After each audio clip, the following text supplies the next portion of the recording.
Assalamualaikum warahmatullahi wabarakatuh.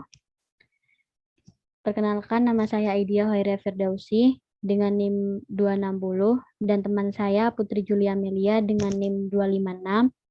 Di sini saya akan menjelaskan tugas besar pemodelan dan simulasi data.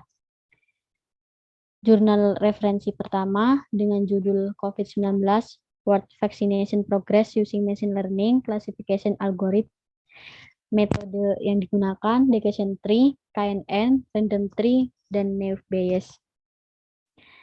Dataset Vaccination Adverse Event Reporting System yang diambil dari hs.gov. Dengan hasil akurasi 99,9% dan total waktu yang dibutuhkan untuk membangun model adalah 0,08 detik. Jurnal referensi yang kedua dengan judul Data Mining untuk prediksi status pasien COVID-19 dengan pengklasifikasi Naive Bayes menggunakan metode Naive Bayes. Datasetnya dari Kaggle dengan hasil nilai presisi, recall, dan akurasi 92%, 88,72%, dan 96,67%.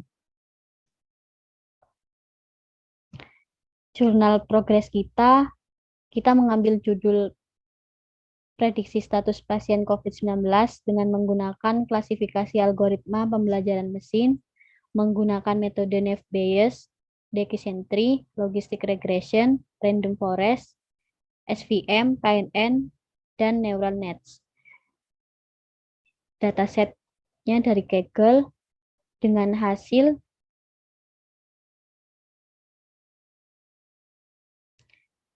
hasil akurasi yang kita dapat di sini itu yang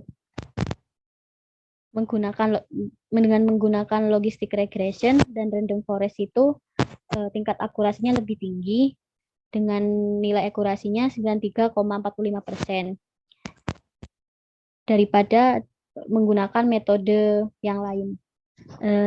Untuk programnya akan dijelaskan oleh teman saya Putri Julia Amelia. Setelah dijelaskan oleh teman saya Aidia Hoiria Firdausi, di sini saya akan menjelaskan tentang program yang kami gunakan. Untuk yang pertama yaitu kita import library-nya. Di sini library yang kita gunakan. Setelah itu kita loading dataset-nya. Setelah kita import library dan loading dataset, kita ketahui info, describe, dan 5 data pertama dari dataset yang kita gunakan. Setelah itu, fungsi di sini, fungsi misdata di sini untuk menghitung missing value dari data set yang kita gunakan, yaitu berapa total dan persennya. Setelah kita ketahui missing value-nya, kita ubah tipe datanya yang awalnya objek menjadi float. Setelah itu, di sini kita clean datanya. Setelah kita ketahui berapa missing value yang ada pada dataset tersebut, kita clean.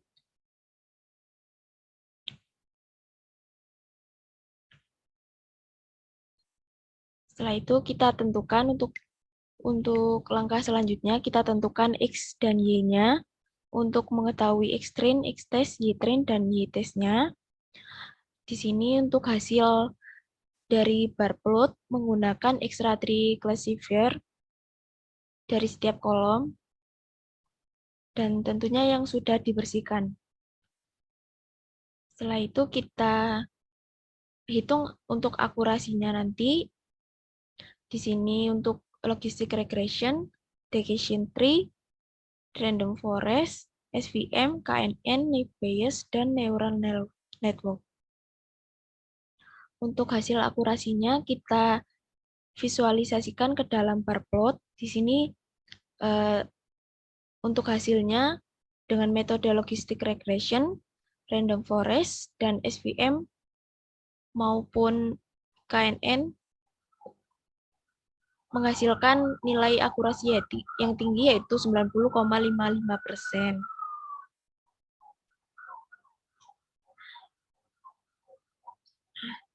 Langkah selanjutnya kita prediksi status pasien sesuai dengan judul kita, yaitu kita ambil 3 kolom, yaitu kolom pasien dengan kelas reguler, kolom kedua itu pasien dengan semi-intensive unit, dan kolom ketiga itu pasien dengan intensive care unit. Setelah itu kita tentukan X dan Y-nya untuk menghitung X-trin, X-test, Y-trin, dan Y-test-nya. Kita hitung akurasinya dalam logistic regression, decision tree, random forest, SVM, KNN, naive Bayes, dan neural network. Untuk hasilnya kita visualisasikan kepada bar plot dan menghasilkan metode logistic regression dan random forest memiliki tingkat akurasi yang lebih tinggi daripada metode lainnya, yaitu 93,40%, 45%, mohon maaf. Di sini kenapa tingkat akurasi kita masih sedikit, itu dikarenakan dataset yang kami miliki itu tidak balance atau tidak seimbang karena hanya 10% yang terjangkit COVID. Untuk kedepannya mungkin kita akan ubah datasetnya atau mencari dataset yang lebih global untuk COVID-19. Terima kasih. Sekian presentasi dari kelompok kami. Jika ada salah kata maupun perbuatan, mohon dimaafkan. Wassalamualaikum warahmatullahi wabarakatuh.